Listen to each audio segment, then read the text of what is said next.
Hello everyone, welcome back. हम लोग last वाले क्लास में फिजिकल प्रॉपर्टीज़, उसका रिलेशनशिप और उसका न्यूमेरिकल भी जो है वो एक डिस्कशन हम लोग वहाँ तक कर लिए। फिजिकल प्रॉपर्टीज़ ऑलमोस्ट सारा कंप्लीट हो चुका है लास्ट वाले क्लास तक। जो एक टॉपिक फिजिकल प्रॉपर्टी में रह जाता है वो है आपका रिलेटिव डेंसिटी, जिसको डेंसिटी इंडेक्स भी बोला जाता है।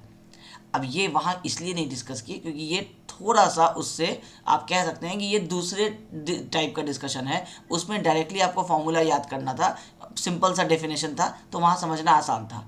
अगर हम इसको भी वहाँ इंसर्ट कर देते तो थोड़ा सा फिर कॉम्प्लिकेटेड हो जाता कि आपको लगता कि फिजिकल प्रॉपर्टीज़ ही आपको नहीं याद हुआ। भले ही हो सकता है आपको समझ में ये नहीं आया हो, लेकिन आपको लगता है कि आपको कुछ भी नहीं याद हुआ है।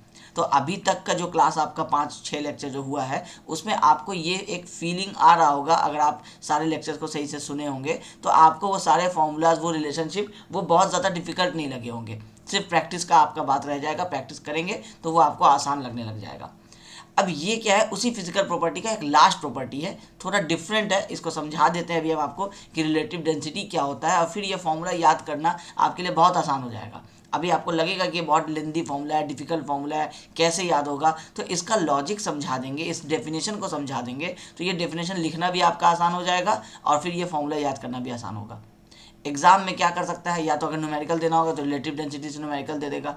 एक क्वेश्चन होगा जो इसी तरह से थ्योरी में लिखा रहेगा, उसमें बहुत सारी सिचुएशंस को बता देगा, उसमें से एक वैल्यू ये निकल के आएगा, एक ये निकल के आएगा, एक ये निकल के आएगा। ये तीन चीज़ आप क्वेश्चन से निकाल लेंगे तो आपको यहाँ पे तीन वेरिएबल है, ई मैक्स, ई और ई मिनिमम। ये तीनों अगर आपको पता चल जाएगा, फॉर्मूला अगर आपको याद रहेगा, तो आप उसको इक्वेशन में पुट करके आप आई डी का वैल्यू निकाल सकते हैं। और इस आईडी के वैल्यू के हिसाब से हमको पता चल जाएगा, अगर हम इस आईडी को परसेंटेज में बात करें तो हमको पता चल जाएगा कि सॉइल किस टाइप का है, लूज है, मीडियम लूज है, हार्ड है, वेरी हार्ड है। ये हमको इसके अलग अलग वैल्यू के हिसाब से पता चल जाएगा कि अगर परसेंटेज 20% आ रहा है, या 40% आ रहा है, या 65% आ रहा है, 95% आ रहा है। उस हिसाब से हम इसको अलग अलग जो है कैटेगरी में रख सकते हैं। कॉम्पिटिटिव एग्ज़ाम में खास करके जैसे गेट का जो एग्ज़ाम होता है, जो आप जब बीटेक कर लेंगे तो बीटेक करने के बाद एक एग्ज़ाम होता है GATE, graduate aptitude test in engineering. इसमें क्या होता है कि वो पूरा क्वेश्चन पूछ करके लास्ट में आपसे पूछेगा कि इस सॉइल का टाइप क्या है। वो वैल्यू नहीं पूछेगा, वो सॉइल का टाइप पूछेगा। तो पहले तो आप आईडी निकाल लेंगे जो गिवन कंडीशन होगा। आईडी निकालने के बाद आपको कुछ ये वैल्यूज़ होगा जो आपको याद रहना पड़ेगा। आपका आईडी किस में लाई करता है, अगर इसमें लाई कर रहा है तो सॉइल मीडियम लूज हुआ, तो फिर यहाँ ऑप्शंस में आपको ए बी सी डी में मीडियम लूज ऑप्शन आपको दिया रहेगा। इस तरह से क्वेश्चन पूछता है। आपके एसबीटी में क्या कर सकता है, आपको डायरेक्टली जो है वो या तो रिलेटिव डेंसिटी थ्योरी में पूछ लेगा 2 मार्क्स में, क्योंकि 4 मार्क्स का थ्योरी नहीं बन सकता है, 2 मार्क्स का थ्योरी पूछेगा और 2 मार्क्स किसी और चीज़ को अटैच कर देगा साथ में। या तो आपको क्या करेगा कि वो इसमें 4 मार्क्स का एक न्यूमेरिकल पूछ देगा और आपको क्वेश्चन दे देगा सेम उसी तरह से गेट पैटर्न में, लेकिन सिर्फ उसमें आपको आईडी का वैल्यू न्यूमेरिकली कैलकुलेट करके निकालना होगा। तो आपको ये तीन चीज़ को निकालना है और यहाँ पुट करके वैल्यू बता देना है। अब या तो वो ये चीज़ देगा क्वेश्चन में, या तो ये चीज़ देगा। तो एसबीटी में मान के चलिए कि आपको सिर्फ यही वाला ही आ जाए तो बहुत है, ये वाला तो खैर नहीं देगा क्योंकि ये गेट लेवल हो जाएगा, एसएससी लेवल हो जाएगा। जब आप एसएससी के लिए लेकिन जब तैयारी करेंगे तो फिर आपको ये वाला भी याद रखना पड़ेगा, क्योंकि एग्जाम में कौन सा पूछेगा आपको नहीं पता है। अगर वैल्यूज़ क्वेश्चन में दिया हुआ है तो ये सॉल्व करने में 1 मिनट भी नहीं लगने वाला है, एसएससी के हिसाब से बता रहे हैं। तो इसलिए एसएससी में इसका पूरा चांस रहता है कि ये एसएससी में, गेट में ये पूछा जाए, लेकिन ये आपको एसबीटी के लेवल पे सिर्फ ये फॉर्मूला आपको याद रखना है। हम दोनों का लॉजिक आपको समझा देंगे ताकि रिलेटिव डेंसिटी आपको आज के बाद से आपका क्लियर हो जाए। ठीक है, उसके बाद हम लोगों का फिजिकल प्रॉपर्टीज़ कंप्लीट हो जाएगा। फिर उसके बाद हम लोग आगे बढ़ेंगे, जो वाटर कंटेंट निकालने का जो टेस्ट वगैरह होता है उस पर हम लोग आगे बढ़ जाएंगे। फिर 2-3 लेक्चर्स उस थ्योरी वाले टॉपिक्स में लग जाएगा। आपको सारे टेस्ट एग्जाम में, क्योंकि पूछेगा, इंपॉर्टेंट है, और कॉम्पिटिटिव एग्जाम में भी पूछेगा और आपके यूनिवर्सिटी वाले एग्जाम में भी पूछेगा। उसको जो टेस्ट का प्रोसीजर है वो अक्सर एग्जाम में पूछा जाता है, तो आपको पूरा स्टेप्स लिखना पड़ेगा। ठीक है, अब मान लेते हैं कि मान लीजिए मेरा ये कंटेनर है। ठीक है, ये ग्राउंड का सिचुएशन भी बता सकते थे, लेकिन अभी हम फिलहाल कंटेनर में ही बता देते हैं कि मान लीजिए कि ये मेरा कंटेनर है, हम इसमें सॉयल ला करके कुछ इस तरह से भरे, या आप ऐसा ही समझ लीजिए कि आपका कोई रोड है और आप उस रोड में क्या किए कि आप सॉयल को इस तरह से, आपका रोड चल रहा है, ये आपका सॉयल है, आप इस सॉयल को कॉम्पैक्ट किए। जब आप यहाँ पे रोलर चलाते हैं, रोलर चलाने के बाद आप इसको कॉम्पैक्ट कर देते हैं, तो आपको अगर कोई पूछे कि कितना परसेंटेज कॉम्पैक्शन हुआ है तो कैसे बताएंगे? तो वो परसेंटेज कॉम्पैक्शन जो है वो एक तरह से आपको यहाँ बताता है रिलेटिव डेंसिटी जिसकी हम लोग बात करते हैं, ये आपको एक तरह से बताता है कि कितना कॉम्पैक्शन हुआ है। ये जो रिलेटिव डेंसिटी है ये हम आपको समझने के लिए सिर्फ समझा रहे हैं, एग्जैक्टली ये वर्ड यूज़ नहीं करना है आपको, ये आपको एक तरह से समझाता है कि आपका कॉम्पैक्शन कितना हुआ है। दूसरे वर्ड में आप इसको कह सकते हैं कि आपके सॉइल का जो कॉम्पैक्टनेस होता है, कॉम्पैक्टनेस मतलब है कि ये आपस में कितना क्लोजली अटैच्ड है, इसमें अगर लोड दिया जाए ऊपर से तो और इसमें कितना डिफ्लेक्शन आने के चांसेस हैं, कितना और ये डिफ्लेक्ट कर सकता है, ये चीज़ आपको बताता है रिलेटिव डेंसिटी। फिर दूसरा चीज़, जैसे आपका ये फुटिंग है, तो ये फुटिंग जैसे अभी आप लोड दिए तो आप यहाँ पे दिए, इस लोड पड़ने के बाद अगर ये फुटिंग यहाँ पहुँच जा रहा है तो आपको ये हाइट पता चला कि कुछ इतना से आपका जो है वो सेटलमेंट हो गया नीचे। अब ये कितना से जो सेटलमेंट हुआ, इसको अगर हम परसेंटेज में बात करें, ये परसेंटेज वाला जो वैल्यू है ये है आपका रिलेटिव डेंसिटी वाला वैल्यू, और ये आपको बताएगा कि आपका सॉइल लूज है या हार्ड है या वेरी हार्ड है या मीडियम लूज है। इस तरह से आपको अलग अलग एक टेबल रहता है जिसमें इस जो आपका रिलेटिव डेंसिटी का परसेंटेज आता है, इस परसेंटेज के अलग अलग वैल्यू के हिसाब से, जैसे 20% होगा, 35% होगा, 55% होगा, 85% होगा, 100% होगा, इस तरह से अलग अलग वैल्यू परसेंटेज के हिसाब से आपको क्या करता है कि अलग अलग जो है ये सॉइल का टाइप बता देता है। अब अगर कोई आपको बोले कि बताइए आपका सॉइल किस टाइप का है, हार्ड सॉइल है, लूज सॉइल है, तो कैसे बताएंगे? हम लोग निकालना चाहेंगे रिलेटिव डेंसिटी। अब रिलेटिव डेंसिटी कैसे निकालेंगे तो उसी को हम लोग यहाँ पे भी समझने वाले हैं कि एग्जैक्टली क्या है ये रिलेटिव डेंसिटी। ये तो समझ में आ गया कि ये कुछ डिफ्लेक्ट करने वाला है, मतलब है कि ये लूज है या ये हार्ड सॉइल है। तो लूज सॉइल और हार्ड सॉइल कैसे डिसाइड होगा कि ये कितना नीचे जा सकता है, कितना कॉम्पैक्ट हो सकता है? इसका मतलब है कि इसके अंदर में कितने एयर पॉकेट्स बचे हुए हैं, क्योंकि इस सॉइल के अंदर में क्या हो सकता है, या तो एयर हो सकता है या तो वाटर हो सकता है। जैसे ही आप सबसे किसी भी आप सरफेस पे जब आप रोड रोलर चलाते हैं तो आप देखते होंगे कि ये सरफेस डिफ्लेक्ट होकर के कुछ यहाँ तक ऐसा हो जाता है, कहने का मतलब है कि कॉम्पैक्ट हो जाता है। तो वो जो इतना वॉल्यूम में जो रिडक्शन हुआ वो सॉइल तो बाहर नहीं निकल गया आपका, ऐसा तो नहीं कि आप यहाँ रोड रोलर चलाए तो यहाँ से आपका मिट्टी बाहर आ गया, मिट्टी वहीं का वहीं रहता है, लेकिन इसके अंदर जितने भी ये एयर पॉकेट्स बने होते हैं, जैसे ये लोड पड़ता है तो ये सारे एयर पॉकेट्स क्या होते हैं, ऊपर की तरफ आना शुरू करते हैं। अब उसमें ये वाला पॉकेट इसके साथ मिल जाएगा, फिर ये वाला पॉकेट इसके साथ मिल जाएगा, एक बड़ा पॉकेट बन जाएगा, फिर रोड जैसे कॉम्पैक्शन होता रहेगा फिर ये अपने आप बाहर की तरफ आ जाएगा, इस तरह से करके, क्योंकि कहीं और नहीं निकल सकता है तो ये बाहर की तरफ निकल जाएगा जहाँ पे भी आपका प्रेशर कम रहेगा। ठीक है, तो ये बाहर आकर के आपका सारा ये क्या होगा, सेटलमेंट हो जाता है। तो एक तरह से आप कह सकते हैं कि आपको कितने आपके सॉइल में वॉइड कितना है, या दूसरे वर्ड में कहें तो वॉइड रेशियो आपके सॉइल में कितना है सॉइल के कंपैरिजन में। वॉइड रेशियो क्या होता है, volume of void by volume of solid, मतलब इस सॉलिड इस मिट्टी के कंपैरिजन में कितना वॉइड है। अगर ये ज़्यादा है तो आप कह सकते हैं कि ये लूज सॉइल होगा। आप एक ट्रैक्टर से आप कहीं पे भी ऐसे करके मिट्टी गिरा देते हैं, जब आप उस मिट्टी के ऊपर खड़े होते हैं तो आपका पैर कुछ यहाँ तक पहुँच जाता है इस तरह से। लेकिन यही चीज़ आप जब एक कोई कॉम्पैक्ट किया हुआ रोड रहेगा उस पर आप जाके खड़े होते हैं तो आपका पैर सिर्फ इस रोड के ऊपर ही रहेगा और कहीं नहीं जाएगा, अंदर नहीं जाता है। जैसे नॉर्मल हम लोग कोई रोड कंस्ट्रक्शन हो रहा होता है तो उसमें जब रोड रोलर चल चुका होता है उसके बाद आप उस रोड पे जाते हैं तो कुछ नहीं होता है, आप नॉर्मल चल के निकल जाते हैं। लेकिन ऐसे ही कोई आपका मिट्टी कहीं पे आप अगर एक गिराएंगे और उसमें जाकर के आप जस्ट उसके बाद आप पैर रखेंगे तो आप नीचे चले जाएंगे थोड़ा सा, क्यों? क्योंकि वो जितना एयर वॉइड वहाँ पे होगा वो एयर बाहर आ जाएगा और आपका सेटलमेंट हो जाएगा। तो कहने का मतलब है कि ये कॉम्पैक्टनेस जो है ये वॉइड रेशियो पे डिपेंड करता है। अब वॉइड रेशियो पे डिपेंड करता है तो इसी को हम लोग बताते हैं रिलेटिव डेंसिटी से। अब यही आपका जो रिलेटिव डेंसिटी है,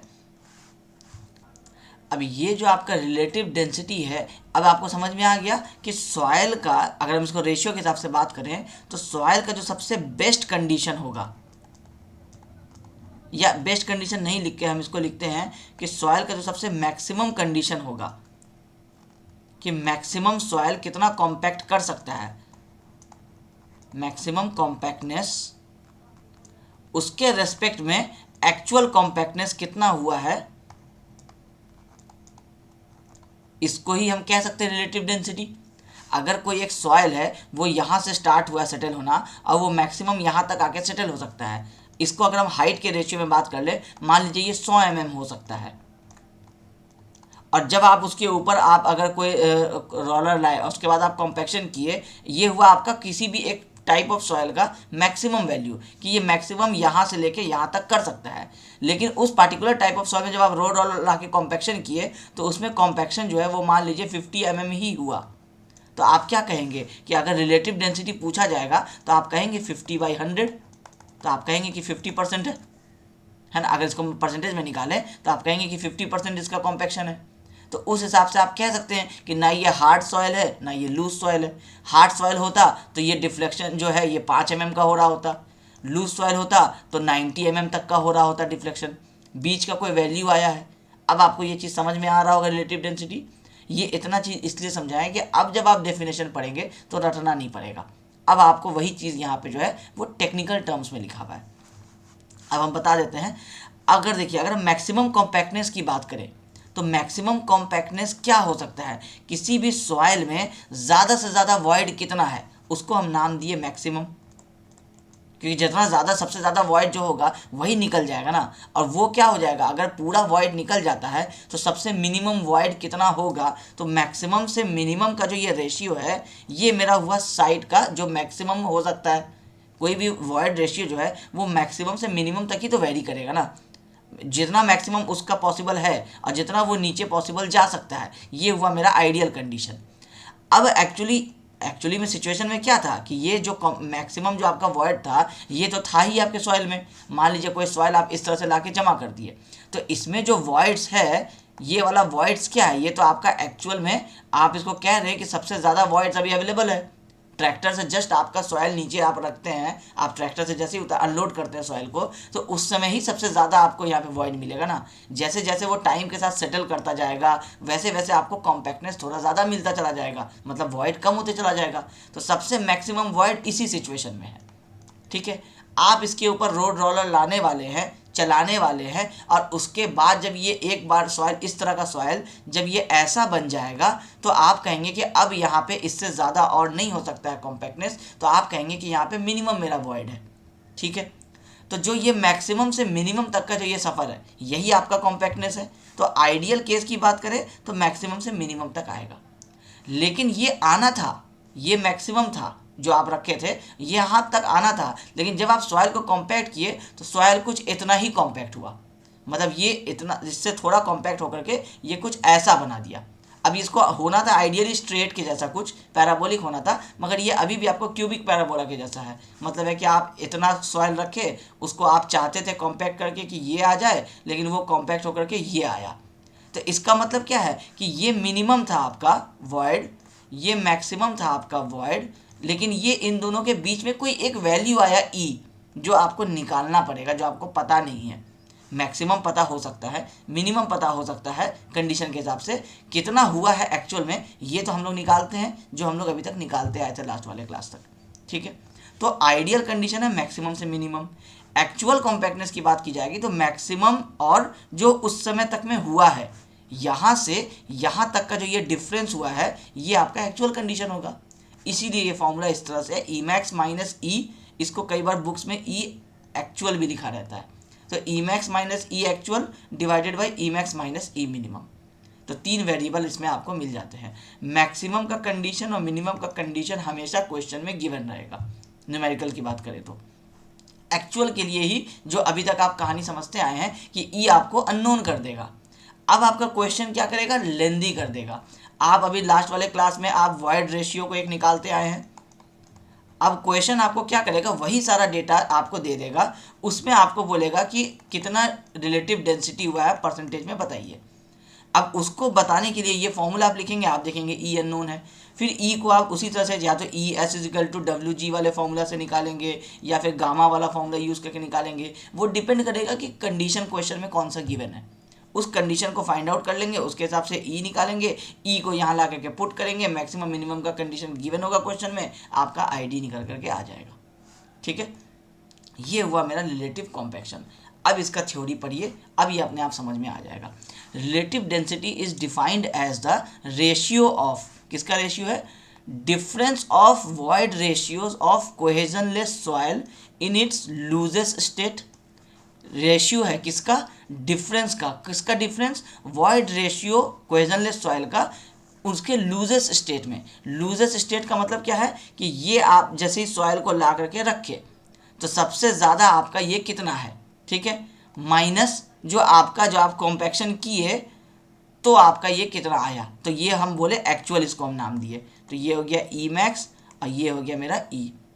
इसका रेशियो किसके साथ है, and the natural state in its losest state and the natural state, difference of void ratio of cohesionless soil in its losest state, ये है losest वाला, and the natural state, ये है आपका natural state वाला। तो नेचुरल और loosest के बीच का जो डिफरेंस है ये इसका रेशियो है, difference between void ratio in its loosest and densest state. Loosest कौन होगा, जब आपका ई मैक्सिमम होगा, ज़्यादा वॉइड रेशियो होगा, और जैसे ही ये पूरा वॉइड रेशियो आपका ख़त्म हो जाता है, या मान लीजिए ई मिनिमम जो है आपका वो कुछ आ जाता है 2%, इसका मतलब क्या है कि पूरा सॉइल जो है वो उसमें से एयर ख़त्म हो गया, पूरा कॉम्पैक्ट हो गया है। अब इसका कॉम्पैक्शन होने का चांस और कितना है, 2% है, 98% कॉम्पैक्ट हो चुका है, उसको हम क्या बोलेंगे, डेंस सॉइल बोलेंगे।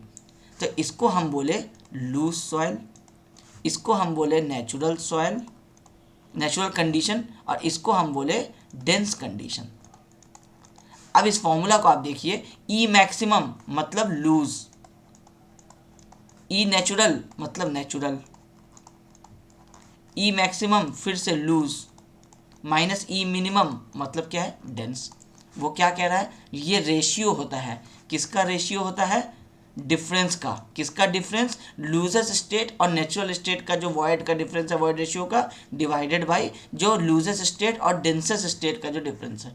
ये है इसका टेक्निकल डेफिनेशन, जो किसी भी किताब में आप जाएंगे आपको यही मिलेगा, और इसी चीज़ को समझने में सबसे ज़्यादा प्रॉब्लम होता है, क्योंकि ये वाला जो रटना होता है तो स्टूडेंट फिर क्या करते हैं, इसको बस रट जाते हैं इस फॉर्मूला के हिसाब से, क्योंकि ये कंफ्यूजिंग करता है, यहाँ मैक्सिमम है, यहाँ लूजेस्ट है, यहाँ मिनिमम है, यहाँ डेंसेस्ट है। ये समझ में आ जाना चाहिए कि क्यों हम डेंस बोल रहे हैं जब ई मेरा मिनिमम हो रहा है। ये पूरा स्टोरी इसी के लिए था इतना। तो आई होप कि अब आपको रिलेटिव डेंसिटी जो है उसका पूरा कहानी समझ में आ गया होगा। अब आपको ये चीज़ जब आप पढ़ेंगे तो आपको कोई बहुत ज़्यादा डिफ़िकल्ट नहीं लगना चाहिए, ठीक है। अब अच्छा एक चीज़ और, ये क्या होता है, ये ओनली फॉर कोहेजनलेस सॉइल के लिए होता है। अब ये कोहेजनलेस सॉइल क्या होता है, कोहेसिव प्रॉपर्टी कहते हैं, जो चिपकने वाली प्रॉपर्टी होती है। आप कई बार आप जैसे आप अपने आसपास में जैसे आप एक्सकेवेशन करेंगे कहीं पे, आपका सॉइल का आपको प्रॉपर्टी अपने आप समझ में आ जाएगा कि जैसे ही आप एक एक्सकेवेशन किए कुछ इतना, मान लीजिए इसको हम हाइट दे देते हैं 2 मीटर से ज़्यादा या 2.5 मीटर बोल देते हैं। मान लीजिए आप 2.5 मीटर का एक्सकेवेशन किए, और आप जैसे ही आप एक्सकेवेशन किए, गड्ढा आप खोदे, आप उसके बाद देखेंगे कि आपका सॉइल जो है वो एज इट इज़ ही खड़ा है, इसको कोई सपोर्ट की ज़रूरत नहीं है। आप यहाँ पे खड़े होकर के काम देख रहे हैं, नीचे आपका वर्कर यहाँ पे काम कर रहा है, लेकिन आपका सॉइल जो है वो गिर नहीं रहा है। इसका मतलब है कि ये जो जितने पार्टिकल्स हैं यहाँ पे, ये सारे आपस में क्या है, एक दूसरे को पकड़े हुए हैं, चिपके हुए हैं एक दूसरे से। इसको हम लोग कहते हैं कोहेजिव नेचर, कोहेजिव नेचर। और जैसे आप चले जाइए रेगिस्तान में, डेजर्ट में, आप वहाँ पे एक इतना सा एक्सकेवेशन कीजिए, जैसे ही आप ये एक्सकेवेशन कीजिएगा थोड़ी देर बाद ये एक्सकेवेशन आपको कुछ ऐसा ही बचा हुआ मिलेगा, क्योंकि ये जो रिमेनिंग यहाँ जितना भी आप ये एक्सकेवेशन किए थे रेक्टेंगुलर शेप का, ये इधर से आपका सारा बालू आकर के इसमें गिर गया, इधर से आपका सारा बालू आकर के आपको इसमें गिर गया। अब ये तब तक रेक्टेंगुलर नहीं रहेगा जब तक आप यहाँ पे कुछ इस तरह से सपोर्ट्स नहीं लगाते हैं। फिर अगर बहुत ज़्यादा हाइट है, आपको लगता है कि ये सपोर्ट भी गिर जाएगा, तो इन दोनों सपोर्ट्स को आपस में इस तरह से हम लोग कनेक्ट कर देते हैं। इसके बारे में हम लोग पढ़ते हैं बिल्डिंग कंस्ट्रक्शन में। ये जो आपका सपोर्टिंग स्ट्रक्चर है, इसके बारे में हम लोग बिल्डिंग कंस्ट्रक्शन में पढ़ते हैं कि किस, जैसे अगर हमको सपोर्ट कराना हुआ तो हम ये क्या लगाए हैं, इसका क्या नाम है, ये कहाँ पे देना चाहिए, कितने हाइट में देना चाहिए, ये सारी चीज़ें बिल्डिंग कंस्ट्रक्शन के अंदर में आती है। खैर अभी वो इम्पोर्टेंट नहीं है, अभी इम्पोर्टेंट ये है कि हम जब एक्सकेवेशन कर रहे हैं तो कौन सा सॉयल है जिसमें ये रह जाएगा। तो कोहेजिव टाइप का जो सॉयल होगा उसमें ये गड्ढा आपका जो आप एक्सकेवेशन का बॉक्स बनाएंगे वो बना हुआ रह जाएगा। जो कोहेजनलेस सॉयल होगा बालू टाइप का, उसमें ये वाला प्रॉब्लम आपको होगा कि वो जैसे ही आप इसको एक्सकेवेशन करेंगे ये आपका आकर के इस तरह से वापस भर जाएगा। इसको हम लोग बोलते हैं कोहेजन लेस। और ये जो आपका प्रॉपर्टी है ये सिर्फ और सिर्फ कोहेजनलेस सॉइल के बारे में ही बताता है, क्योंकि जब आप कोहेजिव सॉइल को जब आप कॉम्पैक्टनेस चेक करना चाहते हैं तो क्योंकि कोहेजिव सॉइल का कॉम्पैक्टनेस उस सॉइल के वो अपने मतलब आपस में जो इंटरमोलिकुलर जो उसका चिपकने वाला जो फोर्सेस है वो भी अपने आप में एक रोल प्ले करता है। अब इससे आप ये नहीं चेक कर सकते हैं कि यहाँ का सॉइल जो है वो किस कंडीशन का है, क्योंकि भले ही ये लूज सॉइल होगा लेकिन कोहेजिव था, तो ये आपस में खुद ही चिपका हुआ है। तो भले ही सॉइल लूज है लेकिन कोहेजिव है, इसलिए एक्सकेवेशन में भी आपको खड़ा रह जा रहा है। तो इसलिए इस तरह के प्रॉब्लम में आप कोहेजिव वाले सॉइल्स में आप एग्जैक्टली आईडी का परसेंटेज निकाल करके आप नहीं बता सकते हैं कि ये सॉफ्ट सॉइल है कि लूज सॉइल है कि हार्ड सॉइल है। ये सिर्फ और सिर्फ आपको ये जो बालू आप कह सकते हैं सिंपल लैंग्वेज में समझने के लिए कि सिर्फ जो बालू टाइप का आपका सॉइल होगा जो आपका पार्टिकल्स जिसका अलग अलग होता है उसको हम लोग कोहेजनलेस सॉइल बोलते हैं, सिर्फ उसी के लिए ये आपका वैलिड होता है। ये आपको पूछ सकता है ऑब्जेक्टिव में, ये पूछ सकता है कॉम्पिटिटिव एग्जाम्स में। ठीक है, ठीक है। अब ये हो गया हम लोगों का एक चीज़ कि हम यहाँ पे अच्छा ये आपको relative density determines the compactness of the cohesionless soil, वही जो हम आपको बताए हैं वो यहाँ पे लिखा हुआ है। इससे ज़्यादा थ्योरी होता ही नहीं है रिलेटिव डेंसिटी का, आपको एग्जाम में भी इससे ज़्यादा लिखने के लिए दिया नहीं जाएगा। आपको बस ये थ्योरी लिखना है, ये फॉर्मूला लिख देना है। एक्सप्लेन आप इसको भले ही कर सकते हैं कि ये क्या होता है, अब वैसा पूछेगा नहीं क्योंकि ये उसको 4 मार्क्स या 6 मार्क्स में नहीं पूछा जा सकता है। इसको किसी के साथ कंबाइन करके ही पूछा जा सकता है। जैसे फिजिकल प्रॉपर्टी ऑफ सॉइल पूछ दे और 6 मार्क्स का क्वेश्चन हो जाए तो उसमें आपको वो 7 चीज़ जो आप वहाँ पढ़े थे और एक ही रिलेटिव डेंसिटी, ये 8 को एक्सप्लेन कर दीजिए, आपका 6 में 6 मिल जाएगा। ठीक है, अब ये फॉर्मूला से ये फॉर्मूला समझना बहुत ही आसान है। कैसे है अब ये समझ लीजिए। जब हम बात किए मैक्सिमम वॉइड रेशियो का, मतलब हम क्या किए लूजेस्ट स्टेट का बात किए, बस सॉइल को लाके इस तरह से रखे सबसे ज़्यादा वॉइड है, इसका मतलब है कि आप कह सकते हैं कि इसका जो अपना वेट पर यूनिट वॉल्यूम है, जो इसका डेंसिटी है वो इसका क्या होगा, मिनिमम होगा, गामा मिनिमम होगा। जो मेरा बिल्कुल डेंस सॉइल है जिसमें वॉइड बिल्कुल मिनिमम है, आप कह सकते हैं कि उसका जो गामा होगा वो आपका मैक्सिमम होगा। और जो नॉन नेचुरल वाला कंडीशन है जो वॉइड रेशियो है उसका गामा को आप गामा बोल सकते हैं, वो आपका मिनिमम और मैक्सिमम के बीच में वेरी करेगा।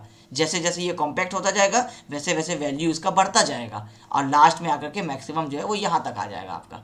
तो मिनिमम और मैक्सिमम गामा के बीच में ये वैल्यू है। अब जहाँ पे मैक्सिमम वॉइड है वहाँ पे मिनिमम उसका डेंसिटी होगा, और आप ये फॉर्मूला जानते ही हैं, गामा कोई सा भी आप निकाल लीजिएगा तो G + ES into gamma W divided by 1 + E। ये जो E है ये डायरेक्ट रोल प्ले कर रहा है, ये वाला तो S के साथ डिपेंड हो जाता है ना, तो ये डायरेक्ट रोल नहीं प्ले कर रहा है। मान लीजिए अगर आपका यहाँ वैल्यू E का 0.7 है तो यहाँ पे भी अगर आपका 0.7 ही रहेगा, अगर S का वैल्यू 0.5 है तो ये डायरेक्टली E का इफेक्टिव कितना वैल्यू हो जाएगा, 0.35 हो जाएगा, 50% हो जाएगा ना उसका। तो इसलिए डायरेक्टली जो कहा जाता है रिलेशन वो इस गामा और इस E के बीच में होता है। अब आप देख सकते हैं कि ये इन्वर्सली प्रोपोर्शनल है, गामा जो है वो 1/E के आपके प्रोपोर्शनल है।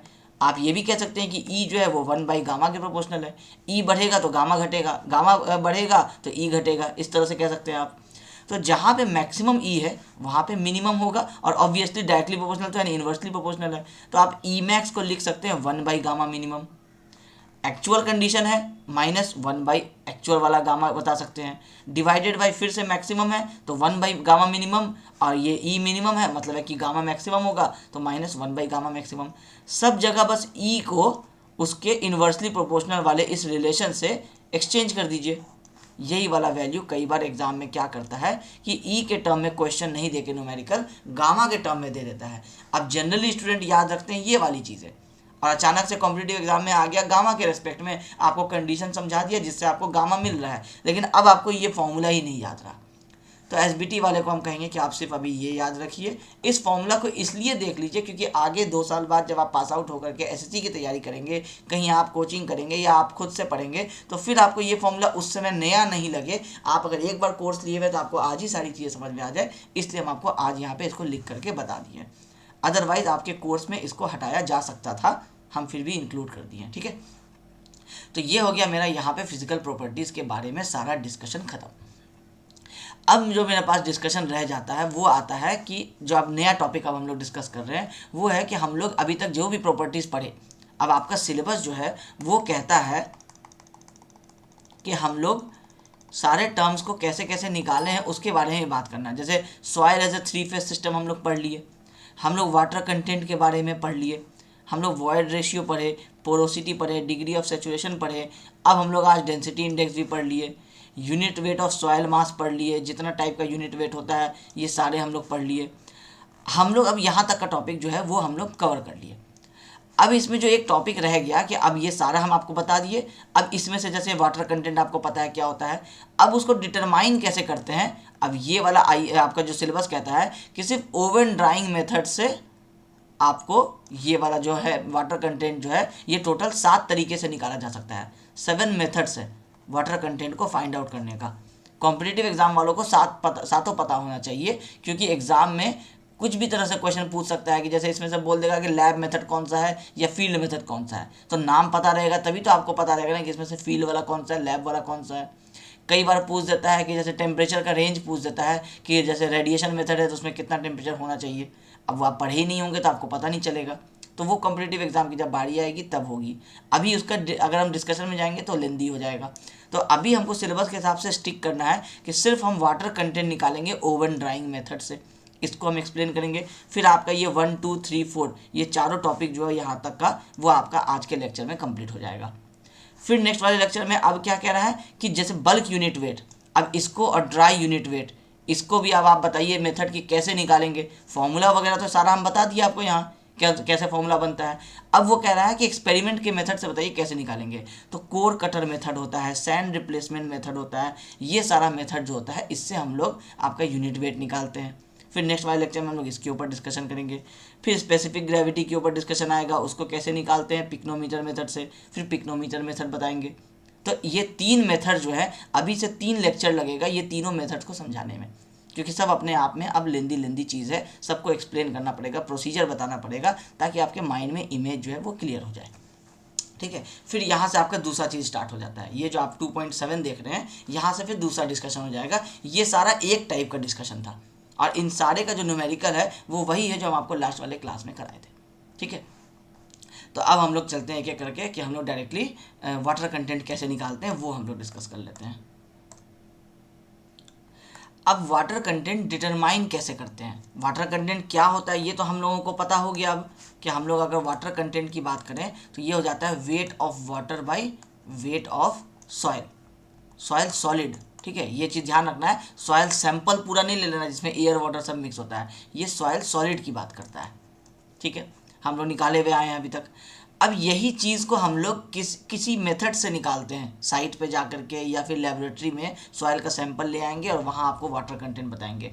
तो जो साइट पे जा कर के टेस्ट करेंगे ऑब्वियसली वो थोड़ा लेस एक्यूरेट होगा, इसलिए लेस एक्यूरेट, या आप कह सकते हैं कि एक्यूरेट होगा, मगर उसमें दिक्कत होगा कि जो साइट पे जा कर के जिस मेथड से आप निकालेंगे वो मेथड जो होगा वो अभी तक बहुत ज़्यादा जो है आपका ऐसा कोई डेवलप्ड इक्विपमेंट नहीं आया है जिसको साइट पे ले जाएंगे और वहाँ पे डायरेक्टली सॉइल के अंदर इंसर्ट करके वाटर कंटेंट चेक कर लेंगे।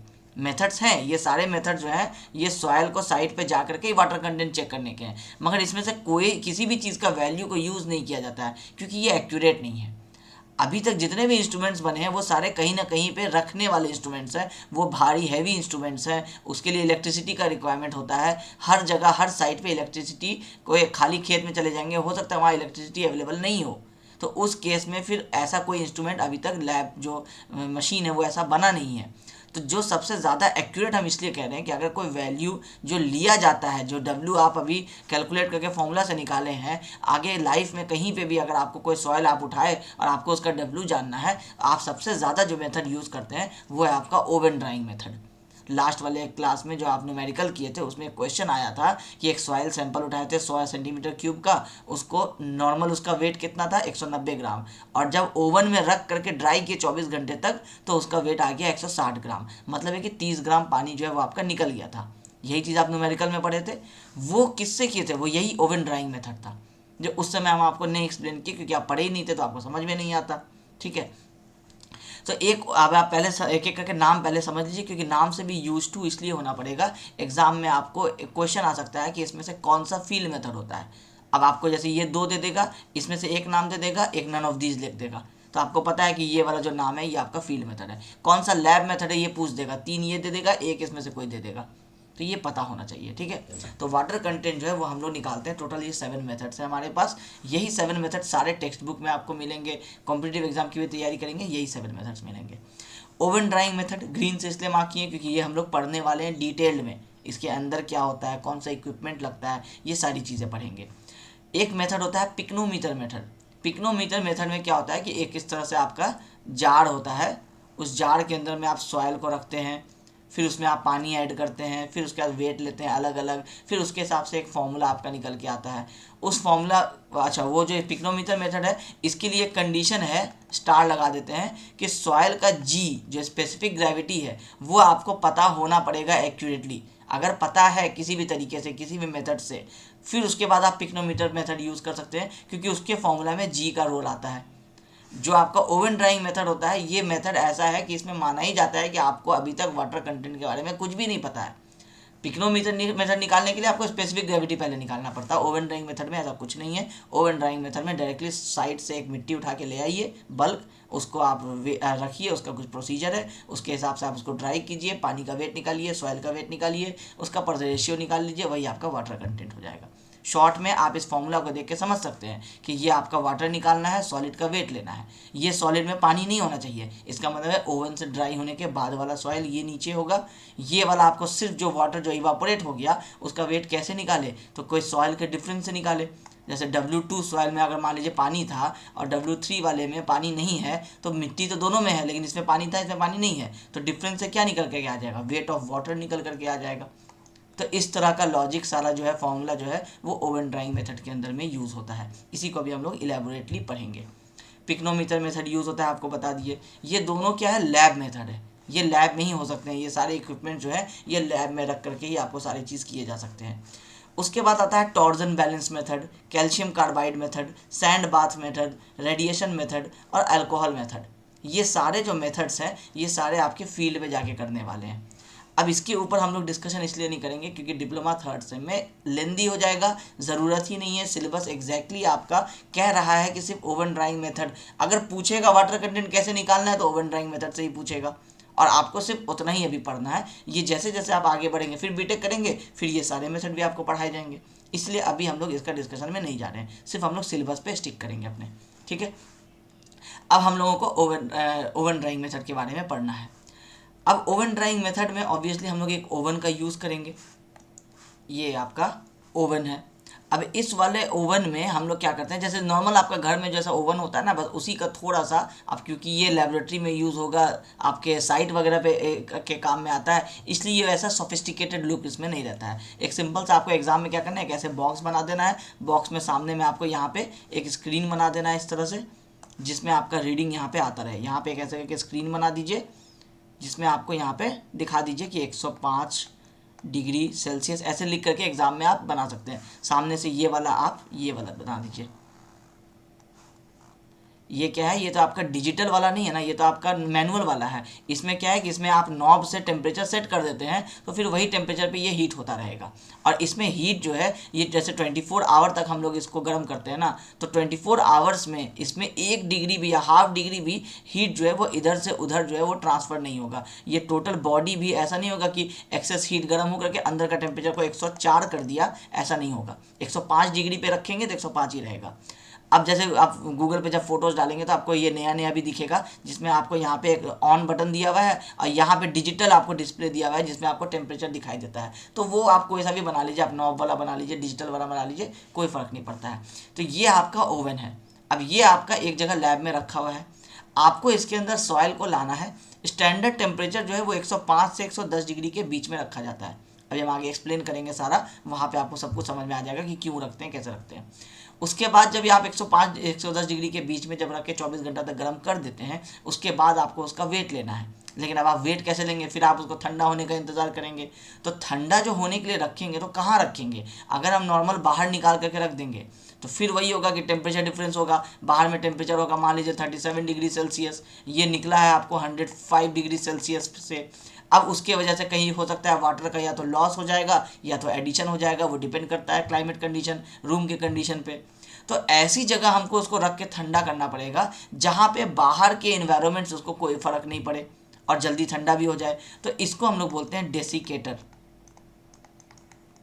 डेसिकेटर वर्ड अब आपके आगे अभी आएगा थ्योरी में, तो आपको ये वाला वर्ड जो है ये समझ में आ जाना चाहिए कि डेसिकेटर बेसिकली आप कह सकते हैं कि यहाँ पे अगर आप एक ऐसे सॉइल का सैंपल को ला करके रख देंगे तो ये क्या करेगा, एक तो जल्दी ठंडा करेगा और एक भी प्रॉपर्टी WE वेट कोई भी चीज़ जो कोई भी चीज़ आपका चेंज नहीं होने वाला है इसका। ये सब एज इट इज़ जो आपका ओवन में 105 डिग्री पे था वही यहाँ पे मिलेगा, ताकि अब जब आप इसको वेट करेंगे तो आपका एक्यूरेसी मेंटेन रहेगा। ठीक है, ये हो गया मेरा इंस्ट्रूमेंट के बारे में कि हम इंस्ट्रूमेंट दिखा दिए कि क्या होता है। अब जब एक्सप्लेन करेंगे तो ध्यान से सुनिएगा एक्सप्लेनेशन। हम लोगों का टारगेट है वाटर कंटेंट निकालना। Water content wait of water और वेट ऑफ सॉइल पे डिपेंड करता है। तो आप कह सकते हैं कि दो टारगेट है, पहला वेट ऑफ वाटर निकाल लो टेस्ट करके, और दूसरा जो है वो जब आपका सॉइल हीट हो जाए, ओवन ड्राइंग मेथड कर रहे हैं, सॉइल जब हीट हो जाएगा, जब 105 डिग्री पे, आपको पता है कि 100 डिग्री पे पानी इवापोरेट हो चुका होता है, सेफर साइड में 105 डिग्री बोला जाता है। 105 डिग्री रख लेंगे, इसलिए रख लेंगे क्योंकि जैसे अगर मान लीजिए कोई एक कंटेनर है, इस कंटेनर में यहाँ पे जो वाटर लगा होगा उसको 1-2 डिग्री ज़्यादा का रिक्वायरमेंट हो सकता है। तो बिल्कुल एकदम बॉर्डर लाइन नहीं करते हुए एक वैल्यू दिया गया कि 105 से 110 के रेंज में रखो, सारा पानी इवापोरेट हो जाएगा। जो बच जाएगा वो क्या बच जाएगा, सिर्फ आपका सॉइल ही तो बच जाएगा ना, सॉइल तो इवापोरेट होगा नहीं, तो वो मेरा क्या हो जाएगा, वेट ऑफ सॉइल हो जाएगा। अगर हम ये दो चीज़ निकाल पाते हैं ओवन ड्राइंग मेथड से, तो हम ये W जो है वाटर कंटेंट ये निकाल सकते हैं, क्योंकि दोनों को हम डिवाइड करके मल्टीप्लाइड बाई 100 कर देंगे, परसेंटेज में आ जाएगा वैल्यू। ठीक है, अब यही वेट ऑफ वाटर और वेट ऑफ सॉइल निकालने के लिए ये सारा कहानी है, सारा मेहनत है। हम सबसे पहले क्या करेंगे, हम साइट पे गए और हम जा कर के वहाँ पे अपना एक्सकेवेशन किए और वहाँ पे हम आपको एक सॉइल उठा लिए। मान लीजिए ये मेरा एक्सकेवेशन था, यहाँ से हम एक सॉइल उठा लिए, हम इसको बोल दिए बल्क, मतलब आप गामा नहीं लिखते, फिर आप यूनिट वेट समझेंगे। आप इसको कह दीजिए कि हम साइट पे जा कर के बल्क सॉइल जो है वो उठा लिए। अब हमको इसी का टेस्ट करना है, हमको कुछ नहीं पता एयर कितना है, वाटर कितना है। हम इसको उठा करके ले आए लेबोरेटरी में। लेबोरेटरी में क्या करेंगे, 50 ग्राम के आसपास, क्योंकि हम सॉइल को 1 किलो को हम टेस्ट करें या 50 ग्राम को हम टेस्ट करें, परसेंटेज में तो वाटर कंटेंट उतना ही मिलना है ना। कुछ 50 ग्राम इसलिए लिया जाता है कि स्मॉल अमाउंट को टेस्ट करने में एक्यूरेसी ज़्यादा मेंटेन होगा। अब 1 kg 2 kg सॉइल रख करके भी हमको अल्टीमेटली क्या होगा, उसका वेट ही लेना है और उसमें कितना आपको इवापोरेट हुआ है वाटर वही लेना है। तो वो आपका हम मान के चलते हैं कि सॉइल में ये एजम्पशन होता है ना कि वाटर जो है वो आपके पूरा ओवरऑल मिक्स किया रहेगा ना। ऐसा तो नहीं है कि ये सॉइल है तो इसमें यहाँ पे ही आपका सिर्फ वाटर नीचे में मिलेगा, ऊपर में नहीं मिलेगा। ये तो जब वाटर टेबल यहाँ होता है तब की कहानी होती है ना। एक जनरल सॉइल की हम बात कर रहे हैं, तो उस जनरल सॉइल में पूरे अंदर में वाटर, एयर और सॉइल जो है वो थॉरोली मिक्सड रहते हैं। इसलिए हम लोग 50 ग्राम का एक छोटा सैंपल ले लेते हैं। अब वो वेरी करता है, 100 ग्राम का भी आप लेके कर सकते हैं, कोई फिक्स्ड रूल नहीं है कि 100 ग्राम ही लेना है या 50 ही लेना है, छोटा सैंपल लेना है। हम 50 ग्राम सॉइल उठाए उस पूरे सैंपल में से, हम उसको क्या किए, उसका वेट कर लिए। अब वेट किए तो ये निकला 50 ग्राम, ऑब्वियसली हम वेट करके लिए थे। अब इसमें आपको ये नहीं पता है कि सॉइल कितना निकला, वाटर कितना निकला और एयर कितना। एयर का तो वेट आप 0 ही मान के चलते हैं, तो बेसिकली आप सॉइल और वाटर का आपको वेट अलग अलग नहीं पता चल सका इसमें। आप सिर्फ सॉइल उठाए जनरल, आपको उसका वेट पता चल गया 50 ग्राम। आप इसको ओवन में रखे 105 से 160 डिग्री तक में आप उसको क्या किए, गर्म कर दिए। आपका क्या हो गया, पानी निकल गया। अब जो आपका सैंपल बचा वो बचा आपका 40 ग्राम। तो आप कह सकते हैं कि ये हॉट सॉइल है जो एक गर्म हुआ है अभी आपका। इसमें आप कह सकते हैं कि पानी नहीं होगा क्योंकि आप डेसिकेटर में ठंडा किए हैं, तो कोई मॉइस्चर आसपास से भी नहीं लेने वाला है। इसका मतलब है कि पानी नहीं है। ये 40 ग्राम क्या है, वेट ऑफ सॉइल हो गया। कितना था पहले, 50 ग्राम था। इसका मतलब है कि 10 ग्राम क्या निकला, पानी निकला। तो 10/40, तो 25% आपका वाटर कंटेंट निकल करके आ गया। बस यही चीज़ को पूरे को इंग्लिश में यहाँ पे लिखा हुआ है। आप जब एक बार हम आपको समझा दिए कि आप पहले सॉइल उठाएंगे, उसको आप गर्म करेंगे, उसका जो आप निकलेगा आपका 10 ग्राम वाटर निकला, 40 ग्राम सॉइल रह गया, उसको आप डिवाइड करेंगे, आपका 0.25 वैल्यू आएगा, मतलब 25% आपका वाटर कंटेंट हो गया। इसी वाटर कंटेंट को हम लोग इस तरह से निकालते हैं इस पूरे ओवन ड्राइंग मेथड में। अब जो 2-3 चीज़ आपको बस याद रखना है ऑब्जेक्टिव के हिसाब से, कॉम्पिटिटिव एग्जाम के हिसाब से, फ्यूचर की तैयारी देखते हुए, वो ये है कि जो स्टैंडर्ड टेम्परेचर आपको एग्जाम में पूछ सकता है वो है 105 से 110 डिग्री सेल्सियस। ये आपका स्टैंडर्ड वैल्यू है, ठीक है। किसके लिए? इनऑर्गेनिक सॉइल के लिए, जिसमें ऑर्गेनिक कंपाउंड नहीं है। जनरल वैल्यू भी यही कहा जाता है कि स्टैंडर्ड वैल्यू पूछ ले या इनऑर्गेनिक के लिए पूछ ले तो 105 से 110 डिग्री, 100 डिग्री सेल्सियस पे वाटर इवापोरेट हो जाता है। लेकिन अब क्योंकि exactly 100 degree Celsius ideal condition के हिसाब से हुआ, हो सकता है कि आपके वाले में कुछ कंडीशन जो है वो आइडियल नहीं हो सकता है आपके कंटेनर में ज़्यादा वाटर यहाँ पे ट्रैप्ड हो और सॉइल के अंदर में कम हो गया हो। तो इसलिए 1-2 डिग्री अगर ज़्यादा रख देंगे तो 102 डिग्री में तो आपको पता ही है कि वो इवापोरेट हो जाएगा। तो इसलिए एक स्टैंडर्ड वैल्यू दिया गया 105 से 110 डिग्री सेल्सियस। अगर ऐसा सॉइल है जिसमें ऑर्गेनिक मटेरियल कुछ ना कुछ आपको मिल रहा है, कुछ ना कुछ मिक्स है, जैसे आपके पत्ता का जो डिकम्पोज हो सकता है, जैसे आपके प्लांट्स का कुछ मिल गया, या फिर एनिमल्स का जो आपका जो वेस्ट प्रोडक्ट्स हो गया, या जो भी आपका जो उनका बॉडी पार्ट्स डिकम्पोज आपको मिल जाता है, वो सारा क्या हो गया? ऑर्गेनिक हुआ। अगर वैसा सॉइल में अगर कंडीशंस मिक्स्ड है तो फिर स्टैंडर्ड टेम्परेचर कितना है? 60 डिग्री सेल्सियस। तीसरा चीज़ आपको याद रखना है, ये 2 चीज़ हो गया। तीसरा याद रखना है कि कितना टेम्परेचर से ज़्यादा जा ही नहीं सकते हैं, तो वो है 110 डिग्री सेल्सियस। इससे ज़्यादा आप जा ही नहीं सकते हैं। अगर आप गए इससे ज़्यादा तो सॉइल का जो जैसे एक ग्रेन बनाते हैं, अगर आपका ये एक सॉइल का ग्रेन है तो इसके आगे पीछे में थोड़ा बहुत जो इसके साथ साथ में क्या होता है ना, इसका स्ट्रक्चरल वाटर जो होता है वो आपका साथ में इस तरह से इसके लगा हुआ रहता है। जो नॉर्मल वाटर नहीं, वो स्ट्रक्चरल वाटर होता है जो उसके फॉर्मेशन में ही उसके साथ लगा हुआ है। तो फिर क्या होगा? फिर वो भी इवापोरेट हो जाएगा। तो फिर आपका वेट ऑफ सॉइल भी कम हो जाएगा। वेट ऑफ सॉइल, सिर्फ वो जो सॉइल का एक एक पार्टिकल है उसको एक साथ में ऐसे मिला मिला करके ना बहुत सारा सॉइल बना है, ये सारे को आप इस तरह से कंबाइन, इस तरह से पैक्ड है तो आप इसको सॉइल बोले। लेकिन हर एक पार्टिकल्स का अपना भी आपका एक वाटर का एक वैल्यू है जो उसको स्ट्रक्चरल वाटर कहते हैं हम लोग। तो वो स्ट्रक्चरल वाटर इवापोरेट हो जाएगा तो फिर वेट ऑफ सॉइल चेंज हो जाएगा, फिर वो आपका रिजल्ट ही खराब हो जाएगा क्योंकि आपका सॉइल ही कम हो गया इस तरह से, ठीक है। तो आपको 110 डिग्री से ज़्यादा जो है ये कभी नहीं जाना है। ये आपका तीसरा इंपॉर्टेंट चीज़ है। ये 3 चीज़ अक्सर आपसे एग्जाम में कहीं ना कहीं पे पूछ लेता है। और एक जो पूछ लेता है वो ये है कि ये ओवन ड्राइंग मेथड कौन सा मेथड है, तो ये आपका लैब मेथड है, ठीक है। सबसे ज़्यादा एक्यूरेट मेथड कौन सा है, तो ओवन ड्राइंग मेथड ही है। ये 5 पॉइंट जो हैं ये आपके सिर्फ इसी वाले चीज़ के ओवन ड्राइंग मेथड के ही आपके हैं, ठीक है। अब एक एक करके थ्योरी को पढ़िए। This is a laboratory test because we need an oven for this test to perform and suddenly we can not carry the oven into the field. Obviously हम फील्ड में ओवन को नहीं ले जा सकते हैं, वहाँ ले जाना, यूज़ करना, ये सारा प्रॉब्लमेटिक है, इसलिए ये हम लोगों का लेबोरेटरी टेस्ट होता है। इसका एक लाइन हो गया। उसके बाद ये सबसे सिंपलेस्ट होता है, सिंपल ही है, ओवन में बस गर्म करना है। हम लोग खाना गर्म करते हैं घरों में, बस इसी तरह से सॉइल सैंपल को गर्म कर देना है। And most commonly adopted method for determination of water content, ठीक है। अगर आपको पूछता है एग्जाम में कि एक्सप्लेन ओवन ड्राइंग मेथड या explain the procedure of oven drawing method, तो सीधा प्रोसीजर लिखना मत शुरू कीजिए, पहले ओवन ड्राइंग मेथड के ऊपर 4 लाइन लिख दीजिए, उसके बाद उसका प्रोसीजर बताइए। हो सके तो डायग्राम भी बना दीजिए इंस्ट्रूमेंट्स का, आपका फुल मार्क्स आ जाएगा, ठीक है। This procedure is very simple. Just take out a sample from soil, take its weight, put it into the oven for 24 hours and then take it out, take its weight again. उसके बाद the difference of weight will be the weight of water present in the soil sample. उसी के हिसाब से W जो है वो हम लोगों का WW/WS जो है ये इसमें हम लोग पुट कर लेते हैं और हम लोगों का निकल करके आ जाता है वाटर कंटेंट। ये हो गया ओवन ड्राइंग मेथड का समरी कि यही होता है।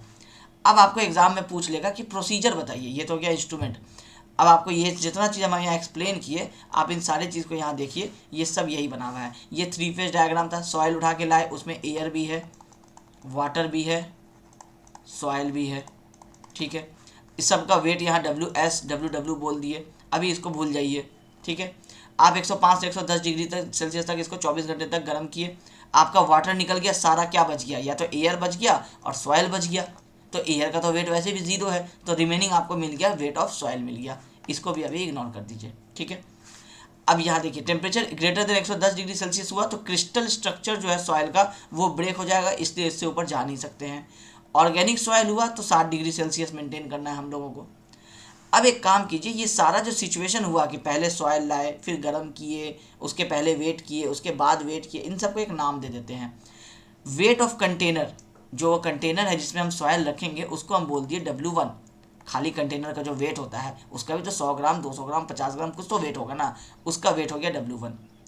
अब हम उसके अंदर क्या किए, सॉइल ला करके डायरेक्टली साइड से उठा के ला के रख दिए। उस सॉइल में हवा पानी मिट्टी सब मौजूद था, तो मॉइस्ट सॉइल बोलेंगे उसको। तो कंटेनर का जो वेट था वो तो एज इट इज़ ही रहेगा, उसमें क्या हुआ, मॉइस्ट सॉइल भी हम उसमें रख दिए। अब मेरे पास एक वेट आ गया, इसको हम नाम दे दिए W2। अब हमको जानना है इसमें से पानी कितना है, हम इसको ओवन में हीट किए पानी निकल गया। कंटेनर तो फिर भी मेरा वही रहेगा, और उसमें अब क्या बचा, ओवन ड्राइड सॉइल बचा, गर्म वाला सॉइल जो रह गया, इसको हम नाम दे दिए W3। अब अगर हम बोलें कि हमको वाटर कंटेंट निकालना है W, तो ये क्या होता है, wait of water by weight of soil होता है। तो वेट ऑफ सॉइल अगर हमको लेना है तो हम कंटेनर प्लस ये जो सिंपल सॉइल है जिसमें पानी नहीं है, उसमें से अगर हम कंटेनर माइनस कर देंगे तो मेरा सिर्फ सॉइल का वेट निकल जाएगा। तो नीचे वाले के लिए हम कह सकते हैं कि हम W3 माइनस W1 कर देंगे। यहाँ देखिए W3 माइनस W1 लिखा हुआ है, ठीक है। कोई भी आप इसको नेमिंग अपने हिसाब से कुछ भी दे सकते हैं, हम ये जो नेमिंग दी है हम स्टैंडर्ड दी है, क्योंकि टेक्स्ट बुक में भी यही लिखा हुआ है, इसलिए आपको फॉर्मूला समझने में किताब से भी अगर आप पढ़ेंगे तो आसानी होगा, इसी के लिए हम इस तरह से लिखे हैं, ठीक है।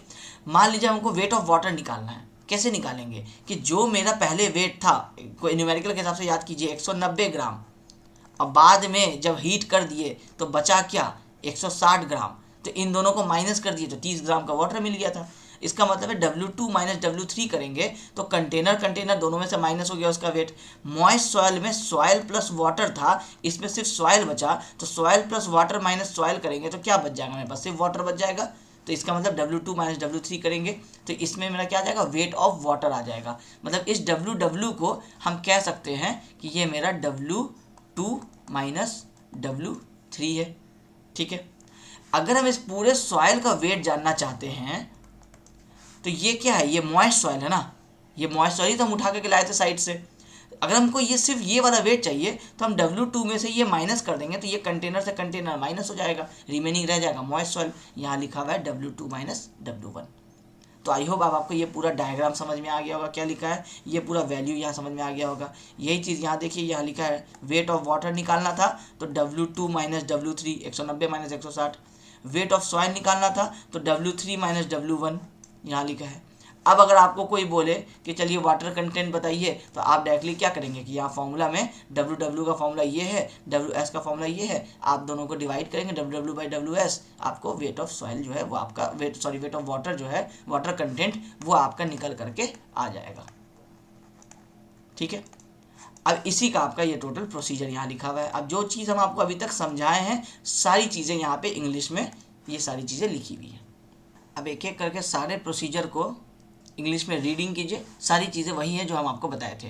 ए detail procedure is that we can take a clean container and weigh it accurately. एक खाली कंटेनर लेना है, उसको एक्यूरेटली वेट कर लेना है और उसका नाम क्या दे देना है, W1 एम्प्टी कंटेनर का। उसके बाद कुछ 30-40 ग्राम सॉइल ले लेना है, डिपेंड करता है 50-60 कुछ भी आप लिख सकते हैं, कोई एग्जैक्ट फिगर ये नहीं होता है, ठीक है। कोई छोटा सॉइल का सैंपल ले लेना है, कंटेनर में उसको रखना है, उसका फिर से वेट ले लेना है, उसको बोल देना है W2, ठीक है। अब W1 मिल गया, W2 मिल गया। अब ओवन में डालेंगे। Now we place the container into the oven at a control temperature of 105 से 110 डिग्री सेल्सियस, ठीक है। किसके लिए, इनऑर्गेनिक के लिए। अगर ऑर्गेनिक रहा तो फिर हम लोगों को 60 डिग्री सेल्सियस रखना है, ठीक है। तो हम लोग 105 से 110 डिग्री का टेम्परेचर मेंटेन करेंगे तो हम लोगों का इससे क्या होगा कि उसके बाद हम लोगों का ये एक वेट मिल जाएगा हम लोगों को W3। अभी आगे लिखा हुआ होगा, we maintain this temperature because water boils and vaporises at 100 degree Celsius and we want the water present in the sample to escape out. हम लोग एक छोटा भी पार्टिकल्स वाटर का सैंपल में नहीं चाहते हैं, इसलिए हम लोगों को पता है कि 100 डिग्री सेल्सियस पे वेपोराइज कर जाता है, मगर हम लोग स्टैंडर्ड 105 से 110 डिग्री तक का रेंज रखते हैं ताकि श्योर रहेंगे कि कोई वाटर का पार्टिकल्स 105 डिग्री पे वहाँ पे मौजूद नहीं रह सकता है, तो हम लोगों का सारा वाटर निकल चुका होगा, ठीक है। ये भी ध्यान रखना है कि हाइयर देन 110 नहीं जाना है, नहीं तो क्या होगा कि क्रिस्टलाइन स्ट्रक्चर ब्रेक हो जाएगा और जो आपका केमिकली बाउंड वाटर है जिसको हम लोग स्ट्रक्चरल वाटर बोलते हैं वो वाटर आपका निकल जाएगा, फिर आपका सॉयल सैंपल का एरर आ जाएगा, फिर वो रिजल्ट जो है एक्यूरेट नहीं माना जाएगा। तो इसलिए टेम्परेचर को जो है 105 से 110 जो है ये स्टैंडर्ड इसी को मेंटेन करके रखना है। ठीक है, अगर सॉयल ऑर्गेनिक होता है तो 60 डिग्री सेल्सियस करना है। ठीक है, क्यों करना है? ताकि जो ऑक्सीडाइजेशन हो सकता है ऑर्गेनिक मैटर का, जो डिकम्पोजिशन हो सकता है वो हम लोगों का ना हो सॉइल के अंदर, फिर उसका प्रॉपर्टी जो है वो चेंज होना शुरू हो जाएगा। ठीक है, यहाँ पे हम लोगों को W1 और W2 अब तक मिल चुका है। अब उसके बाद अगर सॉइल आपका सैंडी है, अब ये आपको प्रॉपर्टीज़ बता रहा है, यहाँ तक आप कहेंगे कि ये जो है ये आपका प्रॉपर्टीज़ है कि अगर सॉइल ऑर्गेनिक था तो 60 डिग्री सेल्सियस रखेंगे, अगर सॉइल आपका सैंडी है तो वो 4 से 6 घंटे में ही आपका जो है वो जो प्रोसीजर है वो पूरा हो जाएगा, वाटर जो है वो इवापोरेट हो जाएगा। लेकिन स्टैंडर्ड प्रोसीजर जो रखा गया वो इसीलिए 24 घंटा रखा गया है कि भले ही वो 4 से 6 घंटे में हो जाएगा, लेकिन अगर एजम्पशन में कुछ गलती हो गया, सैंडी नहीं हुआ, सिल्टी सैंड हो गया या क्लेई सैंड हो गया, तो फिर आपको वो सबको कवर कर लेगा इस 24 आवर के स्टैंडर्ड प्रोसीजर में। अगर आप कॉन्फिडेंस में 4 से 6 घंटे ही करेंगे और पता चलेगा कि उसमें प्योर सैंड वो नहीं था, कुछ और प्रॉपर्टीज़ भी मौजूद था, इसलिए एक स्टैंडर्ड कर दिया गया कि 24 आवर रखना है। ये एक नॉलेज है जो आपको पता होना चाहिए। एग्जाम में अगर पूछ देता है कि सैंड अगर होगा उसके लिए ओवन ड्राइंग मेथड में कितना देर तक हम लोग हीट करेंगे जो वाटर हम लोगों का इवापोरेट हो जाएगा, तो 4 से 6 घंटा। ठीक है, अगर सॉइल क्ले होगा तो फिर हम लोगों को 16 से 24 घंटा चाहिए ही, इसलिए हर हाल में स्टैंडर्ड जो है वो 24 घंटा का सेट कर दिया गया है। But we maintain the laboratory practice of drying the soil sample for 24 hour at temperature of 105 से 110। ये भले ही सैंड के लिए, क्ले के लिए अलग अलग होता है, हम लोग इन जनरल कर देते हैं 105 से 110 24 घंटे तक के लिए, ताकि ये सारा इशू ही खत्म हो जाएगा। इसीलिए सबसे प्रिसाइज आपका मेथड है, क्योंकि इसमें कोई एरर का चांस आप छोड़ते ही नहीं है। 24 घंटे तक आप हीट कर दिए, जो सभी सॉइल होगा इवापोरेट हो जाएगा। After drawing the soil sample we place the container with dry soil in it inside desicators। आपको डेसिकेटर दिखाए थे कि जब हम लोग इसको गर्म कर लेंगे उसके बाद हम लोग डेसिकेटर के अंदर में सॉयल सैंपल को डाल देंगे। 50-60 ग्राम का सॉयल सैंपल रहेगा तो कोई बहुत ज़्यादा स्पेस का ज़रूरत नहीं होता है, डेसिकेटर भी आपको बहुत बड़े साइज़ का होता नहीं है, उसके अंदर में हम सैंपल को रख देंगे। वो अब मेरा क्या होगा कि टेम्परेचर को कूल डाउन करेगा और उसका जो वाटर कंटेंट है उसको वो मेंटेन करेगा। जो उसमें जैसे वाटर कंटेंट अगर हट चुका है या कुछ कम हो चुका है या ज़्यादा आपको मतलब जैसे ज़ीरो हो गया वाटर कंटेंट और सॉयल आपका कुछ प्रॉपर्टीज़ है उसका जितना वेट है वो सब एज इट इज़ मेंटेन रहेगा। कोई टेम्परेचर चेंज, इन्वायरमेंटल चेंज किसी की वजह से कोई डिफरेंस नहीं आने वाला है। ये काम आपका करता है डेसिकेटर। ठीक है, अब डेसिकेटर क्या होता है उसके बारे में बता दीजिए कि ये एक वेसल टाइप का कंटेनर होता है which is use to preserve moisture sensitive items from atmospheric moisture and humidity. अब ये मॉइस्चर सेंसिटिव आइटम हुआ ना जिसको आप ओवन ड्राई किए हैं सॉइल को, इस सॉइल का आपको अभी निकालना है, इससे वाटर कंटेंट निकालना है। अगर आप इसको एटमॉस्फेरिक मॉइस्चर और ह्यूमिडिटी के कांटेक्ट में आने देंगे तो फिर से वाटर कंटेंट जो होगा वो कुछ अलग आ जाएगा। तो ये हो गया आपका मॉइस्चर सेंसिटिव आइटम। इसको किससे बचाना है? एटमॉस्फेयर से बचाना है। बस वही चीज़ आपका डेसिकेटर करता है। When container cools down to the room temperature, जब रूम टेम्परेचर पे आ जाए फिर उसके बाद उसको वेट कर लीजिए। अब जो वेट कीजिएगा वो क्या आएगा? कंटेनर प्लस जो आपका हॉट सॉइल था वो ओनली सॉइल आपका इसका वेट आ जाएगा। इसको नाम दे दीजिए आप W3। अब आगे का रिलेशन आपको पता है कि W1, W2, W3 किसको हम लोग बोले। आप समराइज कर दीजिए कि हम लोग वेट ऑफ वाटर निकालेंगे। From these weights we can know the weight of water WW as weight of container with moist sample minus weight of container with dry sample. Theory में लिख दिए, फॉर्मूला में भी लिख दीजिए। वेटेज भी बढ़ता है एग्जाम के लिए क्योंकि आप उसमें कंटेंट भी आपका बड़ा रहेगा और आप इसी फॉर्मूला को पहले आप वर्ड में एक्सप्लेन कर दिए फिर आप फॉर्मूला लिख दिए। सेम चीज़ वेट ऑफ सॉइल सॉलिड्स भी निकाल सकते हैं WS, weight of container after drying minus weight of empty container, तो W3 minus W1। We know that by definition water content is weight of water divided by weight of soil. फिर यहाँ पे formula भी लिख दीजिए W is equal to WW by WS। So this is how we determine the water content of any soil sample using an oven। Any soil sample मतलब ये किसी भी तरह के सॉइल के लिए वैलिड होता है।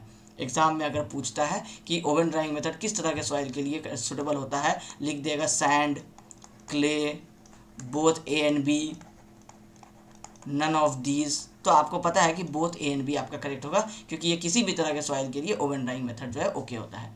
टेम्परेचर अलग अलग पूछेगा, एसएससी में पूछ सकता है तो सैंड के लिए 4 से 6 घंटा, क्ले के लिए 16 से 24 घंटा, स्टैंडर्ड पूछेगा तो 24 घंटा, टेम्परेचर पूछेगा 105 से 110। ये सारा वो इम्पोर्टेंट इन्फॉर्मेशन है जो ओवन ड्राइंग मेथड से आपको पता होना चाहिए। ठीक है, तो हम लोग क्या किए कि हम लोग आज डिस्कस किए रिलेटिव डेंसिटी में क्या होता है, उसके बाद हम लोग डिस्कस किए ये हम लोगों का फिजिकल प्रॉपर्टी यहाँ पे हम लोगों का कंप्लीट हो गया। उसके बाद हम डिस्कस किए नेक्स्ट टॉपिक कि हम लोग वाटर कंटेंट को कैसे कैसे निकाल सकते हैं। इसमें से सिर्फ एक मेथड हम लोगों को एक्सप्लेन करना था जो लैब मेथड था, ओवन ड्राइंग मेथड, ये हम लोग एक्सप्लेन कर दिए। अब नेक्स्ट वाले क्लास में फिर उसी हिसाब से आगे बढ़ेंगे, स्पेसिफिक ग्रेविटी पे जाएंगे, यूनिट वेट का सॉइल का जो टेस्ट होता है वो हम लोग करेंगे, जैसे सैंड पेनिट्रेशन टेस्ट होता है, सैंड रिप्लेसमेंट मेथड, वो आपका क्या होता है, वो सारी चीज़ें अब नेक्स्ट वाले क्लास में उसी हिसाब से आगे बढ़ेंगे। 3 क्लास में 3 टेस्ट डिस्कस करेंगे। आज वाटर कंटेंट का ओवन ड्राइंग मेथड था, कल यूनिट वेट का डिस्कशन करेंगे।